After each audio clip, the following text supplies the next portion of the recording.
All right, today we are diving into a really powerful moral tale. It's all about a farmer named Ramdan and his journey. Wow, it goes from absolute rock bottom to royalty, and it's a fantastic look at the true power of character. So, let's just start with this one line. Picture this. Ramdan is looking out at the best harvest he has ever grown. And for the first time, maybe ever, he thinks his family's struggle with poverty might finally be over. This right here is a moment of pure, undiluted hope. But the path from that moment, well, it's an incredible one. We're going to follow him as he goes through a devastating loss, into a desperate fight for survival, finds a magical secret, and faces this huge moral showdown that leads him to a destiny he never ever could have dreamed of. Okay, so let's get into it. Ramdan had borrowed money, you see, from the village moneylender, betting everything on this one harvest. I mean, everything was on the line. The fields were perfect, the family was happy, the future actually looked bright for once. And then, in a single night, it's all just erased. A huge storm comes through, floods his fields, and just drowns the crops and all his dreams with them. But you know, the storm was just the start. The real disaster came the next day when human cruelty decided to finish what nature had started. So Ramdan goes to the moneylender, Seth Hariram, and begs for just a little more time. And the Seth hits him with these chilling words. He takes the family's land, everything they have, leaving them with absolutely nothing. Just like that, they're cast out, homeless, and forced to leave the only life they've ever known. So now, stripped of literally everything, the family wanders into the forest with no idea where they're going. And this is where their character, their will to survive, is really put to the test.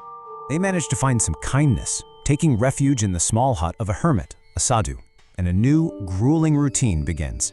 Every single day, Ramdan goes deep into the forest to cut firewood, sells it for just enough money to buy a little flour, a few vegetables. But through all this hardship, their family gets stronger. They have nothing left but each other. Then one day, he's thinking, maybe if I go just a little bit deeper, I can get a little extra wood. Maybe enough to buy my kids a small piece of jaggery, as a treat. So he wanders farther than he ever has before, and suddenly, he's completely lost. No path, storm clouds gathering, it's a bad situation. He is exhausted, he's hopeless, and he's all alone. But right at that moment, just as he's about to give up, he spots something that is about to rewrite his entire destiny. I mean, really, what keeps you going in a moment like that? For Ramdan, it's a flicker of light off in the distance. He's drawn to it, by curiosity, by maybe just a tiny sliver of hope, and he follows this strange glow, right to a hidden cave. He steps inside, and he finds himself in this surreal, shimmering village where everything is made of gold. He finds out this magical place is ruled by a wise old king, and it's only visible to people who are pure of heart, people who are totally free from selfishness. The king listens to Ramdan's whole tragic story, and he can just see the honesty in the man's eyes. So he offers Ramdan a pouch of gold coins. But he's very clear, this isn't charity. This is a reward for his unwavering hard work and his integrity, even when he was suffering so much.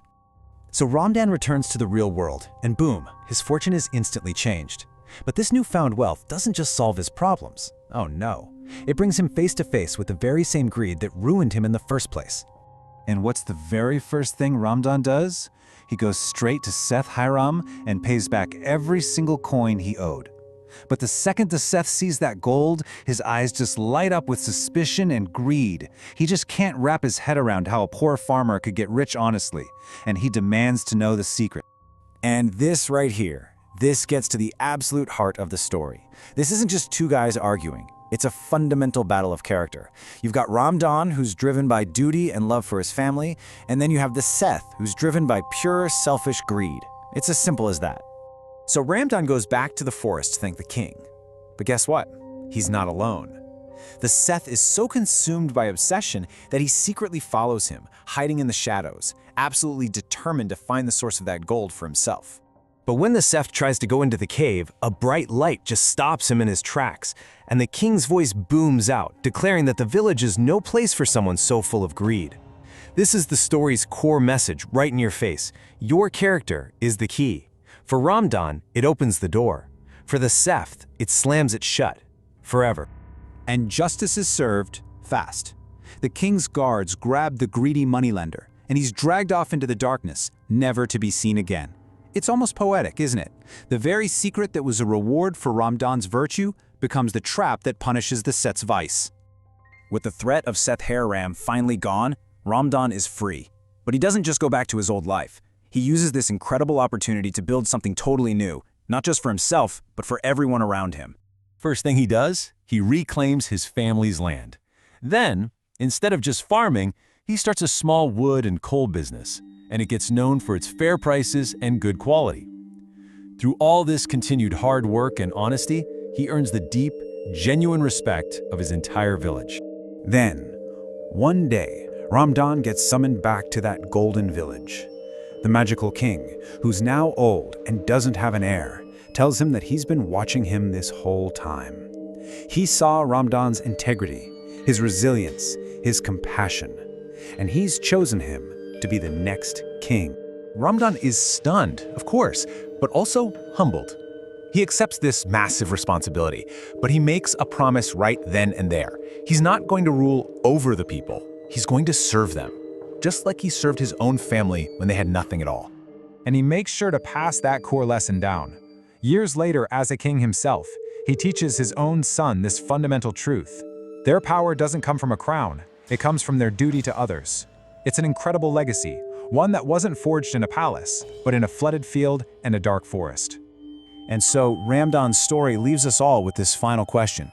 He went from a penniless farmer to the king of a golden city, sure, but his real treasure was never the gold. It was the integrity he refused to lose, and in the end, that proved to be more valuable than any kingdom.